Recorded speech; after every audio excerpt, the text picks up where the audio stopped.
I know this question may be absurd to some, but just look at the last week he's had. He's got 35 tonight. He's got 19 here in the fourth quarter. He's now 24 years old, and he's dropping his 450-point game already?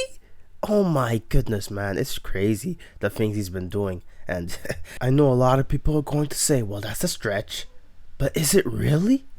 Why not? Step away. He is just...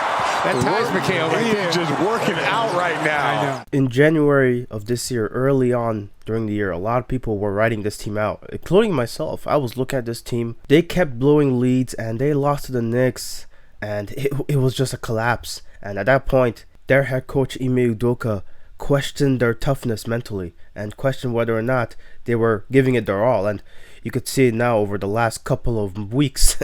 This team has been on a streak. Boston, number one rated defensive team since January 1st. There's Tatum. Nice feed from Tice.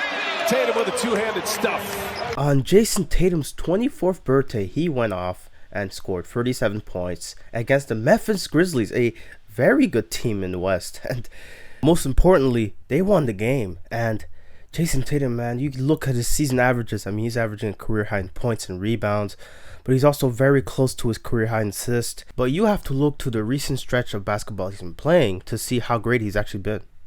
Smart finds Tatum on the drive. Tatum lays it in. Great cut by Tatum. Great pass by Smart. I know it's only been 11 days, but in the month of March, he's been averaging 42 points a game, shooting it at a clip of 46.3% from deep. What people don't talk about too much is that he's playmaking more too. He's averaging 4.5 assists a game. And the team as a whole is undefeated in the stretch. Tuesday, Celtics have played well without him here tonight as Tatum sticks another one. Happy birthday, Jayson Tatum. It's great to see a player in Jayson Tatum playing so well at such a young age, but it's also very interesting to look at how he carries himself, and you can see it in interviews. He's a pretty mature guy, and part of what makes me think this is he understands that it's not just about him scoring the ball, it's also about him and the team as a whole defending. Do you feel like this team has found its identity, and if so, what is it? It starts on defensive end. What's been the key during this 4-game win streak for you guys? Defense. Now, I could go into details as to how the Celtics found their groove on the defensive end, but really what I want to take away from this article at The Athletic, I mean, it's a pretty good article, you should read it, but the offense that the Celtics have been running is also pretty smooth, and they run some pretty simple actions like driving kicks and alley-oops, and you got your swings to the corners as well. And all this is led by Tatum, who people were criticizing not long ago. Irving switches on to him. Tatum playing with his food, and he gets the roll. Oh, this game was prime time, even though it was at 1 p.m. Eastern time. I mean, look, they should have put this game in prime time because Jayson Tatum went off prime time. He scored 54 points. Yes, 54. I mean, a lot of this couldn't have happened if it weren't for the things that the Celtics have been doing as an organization. Not just that, but as a team, they've been doing a lot of great things, and they've been doing it right under our noses this whole time. Oh, Tatum set up the smoke detector. Tatum! Look at the array of moves, the handle, the speed. I can show you hours upon hours of his highlights like I'm doing right now, but part of it is also how he's improved as a defender as well. I think people normally don't talk too much about that part of his game because it's not as appealing, it's not as attractive, it's not as flashy. I mean, he's such a skilled offensive player, so I don't blame anyone for not looking at his defense. It finds Tatum. They double team him.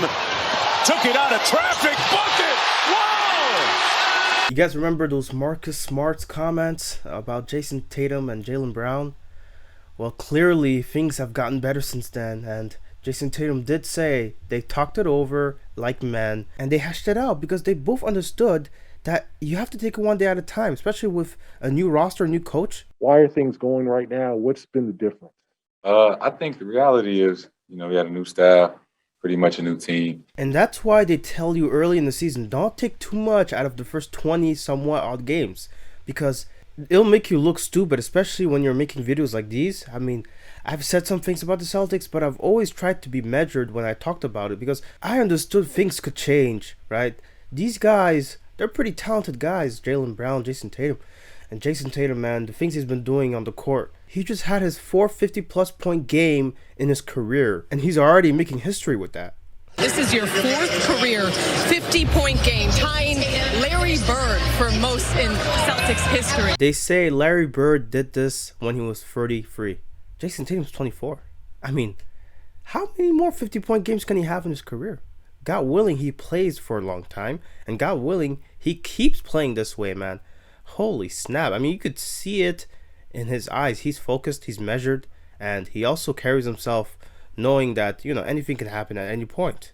Nice catch. Oh, my goodness. And as if things couldn't get any better for him, he ends up going up to Charlotte, you know, a road game this time, and scores 44 points. This guy isn't tired. He's not done yet. He still has some cooking to do. He needs to dish it out, man. He needs to keep making food and playing with it as well. Like, this guy is a gem. Underneath from me again, goes back outside with it and throws it away. Tatum will be on the front end of that. Oh! And that's not where it ends, folks. That 44-point game he had in Charlotte, and then the 54-point game he had in Brooklyn previously. Well, apparently, he made history again. I mean, how do you do this game after game? You might as well give him player of the month. You also, between last game and this one, tie the franchise record with 98 points in consecutive games, tying Kevin McHale. At this point, man, Jayson Tatum is going to tie up every Celtic legend for every historical feat. I mean, look, this is the momentum he's carrying right now. He's playing at such a level to where a lot of people are thinking he could win it all this year, maybe. Now, over a 3-game span, he now owns, Jayson Tatum does, 3 of the top 4 scoring totals over a span of 3 games. I mean, let's just say that he has another 40 or 50-point game. He could break his own record that he set after the game against Charlotte. I mean, this is insane. It just goes to show you how much of an offensive threat this dude is. Lethal. Is there some level of vindication in that? Like, you kept saying, we'll get it, we'll get it. Do you feel like this is the point where you can say, see? I'm going to tell y'all I told y'all so when we win a championship one day. This is what I mean when I say he's focused. I love it, man. I love it from the guy. He is not playing around. He's not looking to score 50 points again. He's looking to try to make this team a contender. Try to get this team to an NBA Finals game, okay? He's trying to get out of the hump that he's been setting throughout his career. Losing in 2018 to the Cleveland Cavaliers. Losing in 2020 to the Miami Heat in the conference finals. He wants to get back there and win this time. He wants to make sure that he puts himself in a level to where he's not only a champion for one of the most successful franchises in history, but he's also a legend. So I guess to answer the question in the title, he's not a legend yet. I mean, you have to do much more to be in the caliber of the Larry Birds and the Kevin McHales. But with the way he's playing right now, and with the potential he has, I put my stock on him being one very soon. 2 young superstars, age 22 and age 24, Morant and Tatum. And just like Tatum, Morant is another young rising player. Just in his 30th year, he's got people talking about him as though he could be in the MVP race come April. I mean, that's insane to me. That's absolutely amazing. And I talk about why I think he's the future in the NBA in this video. I think you'd like that too if you like this video right here. Okay, now I'm gonna go back and work in the dark. Have a great rest of your day. Bye-bye.